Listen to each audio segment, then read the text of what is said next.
আসসালামু আলাইকুম রহমতুল্লাহি আবরাকাতুহ। প্রিয় ভাই ও বন্ধুগণ, যারা আমাদের সাথে রয়েছেন দূরে অথবা কাছে, দেশে অথবা প্রবাসী, আপনাদের জন্য রয়েছে আমাদের পক্ষ থেকে আন্তরিক মোবারকবাদ ও শুভেচ্ছা। প্রিয় বন্ধুগণ, পবিত্র ঈদুল আজহা চলে আসছে, তাই আপনাদেরকে জানাই পবিত্র ঈদুল আজহার শুভেচ্ছা ও অভিনন্দন। ঈদ মোবারক। প্রিয় বন্ধুগণ, আমার এক ভাই প্রশ্ন করেছেন, হুজুর, কোরবানির পশু ক্রয় করার পর আমাদের মহল্লার এক ব্যক্তির কোরবানির পশুটি চুরি হয়ে গেছে, অথবা কোরবানির এই পশুটি মারা গেছে। তাই এই এমতো অবস্থায় ওই কোরবানি দাতার জন্য করণীয় কি, সে কি করবে?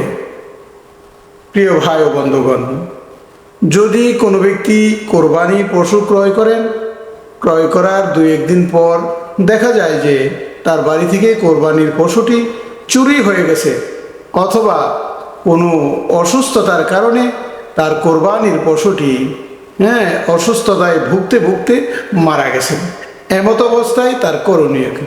প্রিয় ভাই ও বন্ধুগণ, যদি ক্রেতা ধনী হয়ে থাকেন, ক্রেতার উপর যদি কোরবানি ওয়াজিব হয়ে থাকে, তাহলে ক্রেতা এই পশুটির পরিবর্তে, যে পশুটি চুরি হয়ে গেছে অথবা পশুটি মারা গেছে, এই পশুটির জায়গায় এমন দামে আরেকটি পশু ক্রয় করে তাকে কোরবানি করতে হবে। সে আরেকটি পশু ক্রয় করে কোরবানি করে দিবে, তাইলে তার কোরবানি আদায় হয়ে যাবে। আমার ভাইয়েরা, আর যদি ক্রেতা গরিব হয়, যার উপর কোরবানি ওয়াজিব নয়, কিন্তু সে নফল কোরবানি করতে চেয়েছিল, নফল কোরবানির বেলায় ওই ক্রেতা গরিব হওয়ার কারণে, অসহায় হওয়ার কারণে ওই ক্রেতার উপর আরেকটি পশু ক্রয় করে কোরবানি করতে হবে না, বরং তাকে কোরবানি না করলেও চলবে। আমার ভাইয়েরা, এজন্য ক্রেতা যদি ধনী হয় তাহলে আরেকটি পশু ক্রয় করে কোরবানি করবেন, আর ক্রেতা যদি গরিব হয় তাহলে তার এই জায়গায় চুরি হওয়া পশু অথবা মরে যাওয়া পশুর পরিবর্তে অন্য আরেকটি পশু কোরবানি করতে হবে না। প্রিয় ভাই ও বন্ধুগণ, পবিত্র ঈদুল আজহা চলে আসছে আমাদের সামনে। আমরা ঈদের দিন থেকেই কোরবানি আরম্ভ করব। তাই আসুন আমরা কোরবানির মাসালা জেনে শুনে তারপর আমরা কোরবানি করব।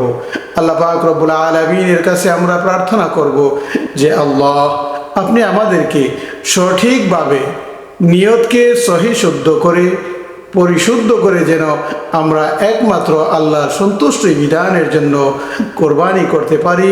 হযরত ইসমাঈল আলাইহিস সালাতু ওয়াস সালামের ইতিহাসকে স্মরণ করে যেন আমরা আল্লাহর সন্তুষ্টির জন্য কোরবানি করতে পারি। আল্লাহ পাক রব্বুল আলামিন আমাদের সকলকে সেই তৌফিক দান করুন। আমিন।